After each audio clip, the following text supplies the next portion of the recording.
guys, welcome to my channel where I cover my life, how I'm tackling debt, prioritizing self-care while maintaining balance. As you can see from the title of this video, I'm going to be talking to you guys about how I got a puppy during quarantine, and he's the absolute joy of my life.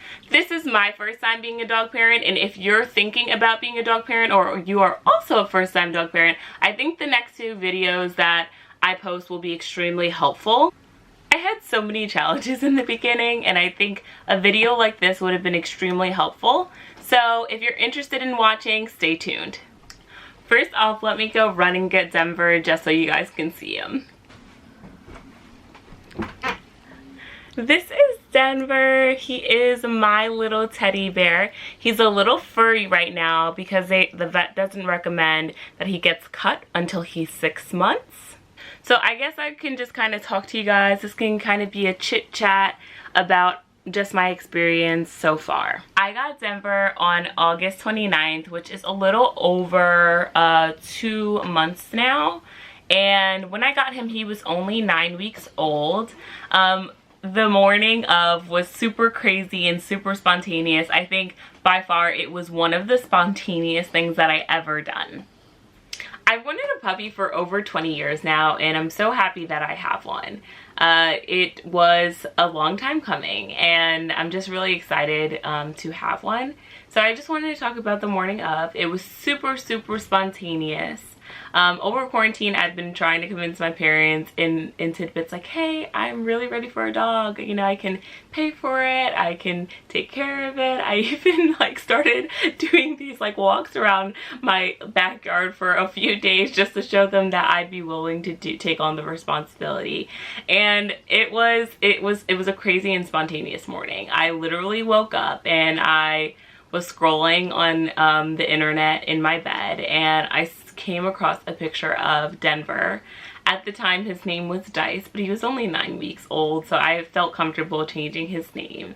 And I was like, oh, this is the puppy for me. I want this puppy. So I walked into my sister's room and I said, hey, should I call this breeder? I found a puppy. I don't know if mom and dad are gonna let me get a puppy, but do you think it's cool? Do you think I should just ask questions anyway? And she was like, yeah, there's like nothing wrong with asking questions. And I called the breeder and they said, yeah, you can come today. And it was about 3.5 hours away. So, you know, I really wanted to check in to see if, you know, my parents were going to be okay before I made that trip out. So I went to my mom's room and I said, hey, look at this puppy. Isn't he so cute? Can we bring him home, or can we go? Actually, I said, can we go look at him?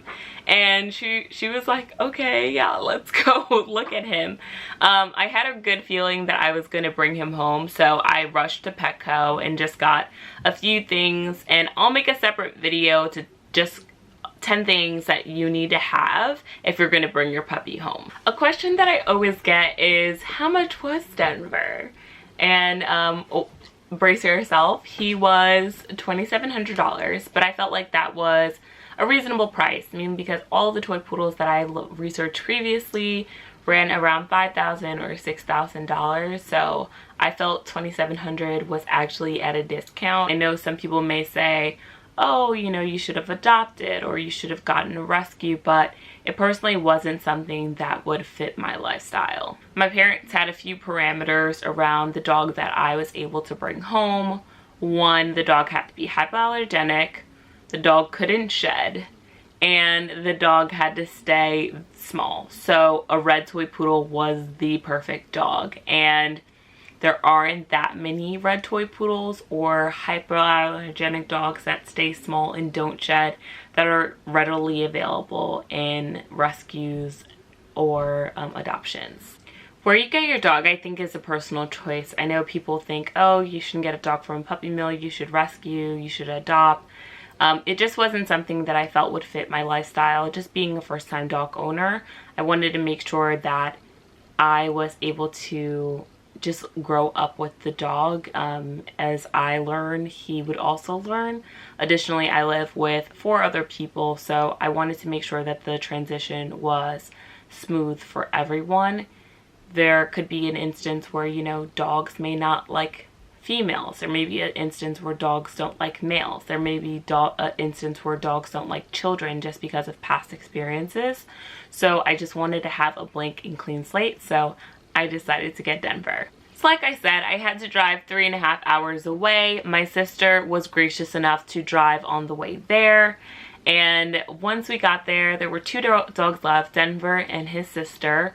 I held both puppies, but I did have in my mind that I already wanted a boy, so it wasn't that much to decide from, but I did also feel like a really strong connection to Denver, so I was happy that there was a boy that I felt that connection with. Maybe it was just in my mind, but it felt like it was meant to be. If you decide to get a red toy poodle, I recommend that you do tons of research just to make sure that you are getting the dog that you're paying for.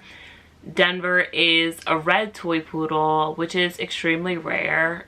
So I just wanted to make sure that his color was going to stay with him, and it wasn't going to be something that washed off, because there are people in the industry who tend to dye the poodles, and then after you take them for their first couple of cuts, they're no longer the bright red that you get them at. So just make sure you're doing your research. I'll be sure to create another video that talks you through things that you should ask your breeder, because I think that's something that's extremely important. I'm super excited about getting a puppy, and I think I focused more on things that I could feed my puppy, things that I should buy for my puppy, and I didn't research common things that happen with puppies. So I'm sure this video will save your life, and I'm sure you can tell by what I'm about to talk about just based off of the thumbnail, but Denver had worms.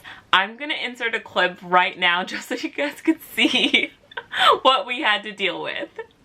If you are squeamish, if you don't want to see what I'm about to show you, be sure to skip the video a little bit. I'll write down below what time you should mark it to, just so you don't have to see it.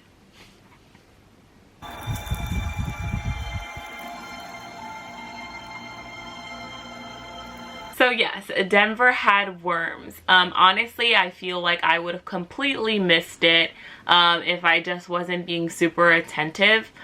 So he made a poop when he came home, and I didn't notice that at first, but I noticed these like little white flakes, and at first I was like, oh, maybe it was like something he ate, maybe it was some rice or something, but then I saw them starting to move, and I literally freaked out. I was like, oh my gosh, what do I do? And I had to rush and go and do some research, and it was traumatizing. I'm sure you guys have, when when you get like a little pimple on your face and you start Googling like, what is this? Or you get a lump on your hand and you start Googling and you drive yourself nuts. So that's exactly what I was doing. And obviously Google tells you that it could, if they get into your eyes, they can cause blindness, and if they get into your system, they can, cause you to become very, very sick. So I was completely traumatized. The most important thing to do just within the first 48 hours of having your puppy is getting to a vet and making sure that they're providing them with the proper dewormer to make sure that all those worms get past. It's something that's very common in puppies, and usually they get them from their mother and through the nursing process.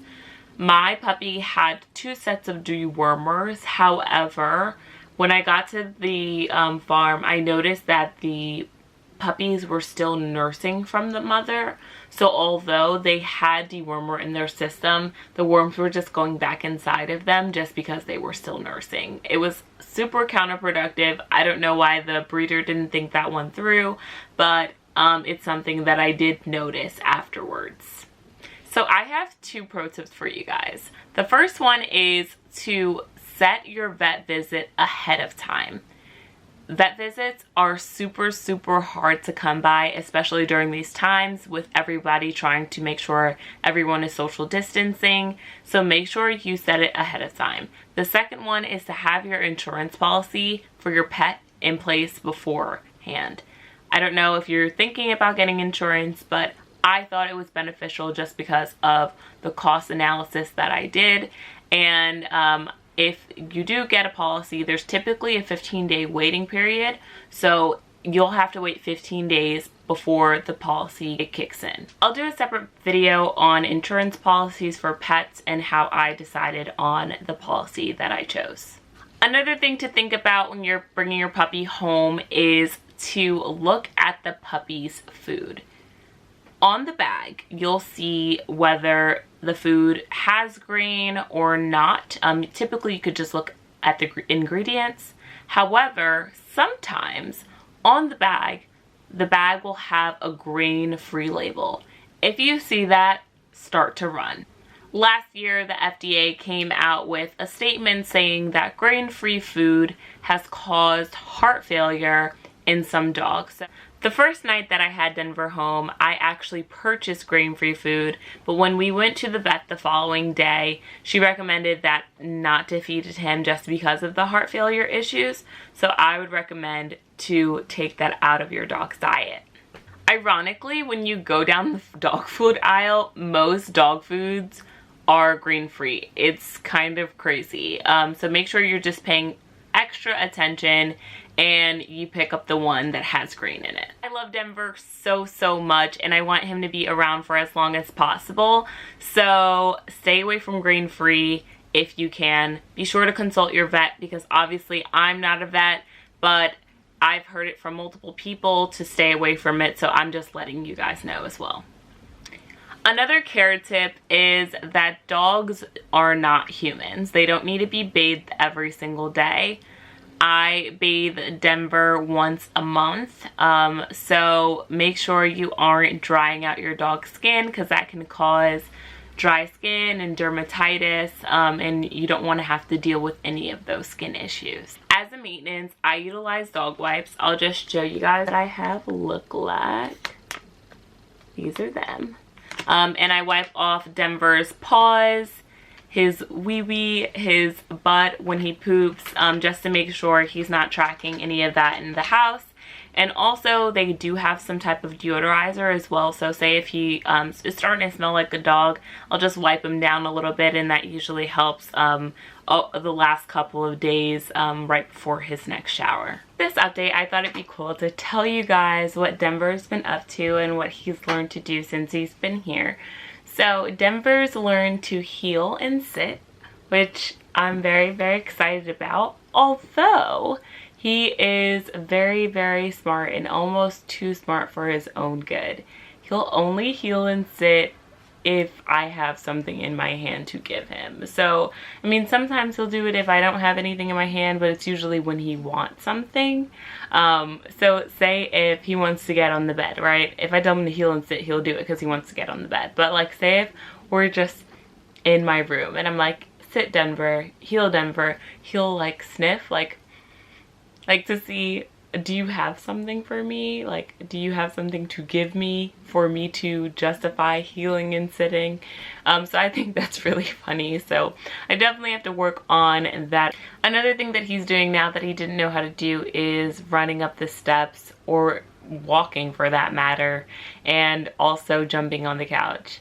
He's getting super brave and is walking up the steps, but he hasn't learned how to walk down them. He's very afraid of that, so I'm hoping that he does that in the next couple months, and I'll be sure to let you guys know when. I think it'd be cool to kind of do these update videos and just show you guys what Denver's up to. So that's it for my video. I'm so happy that you guys got to meet the love of my life, and my beautiful son. He is letting me know right now that he needs to go to the bathroom. So I'm gonna go do that right now. Thank you guys for watching.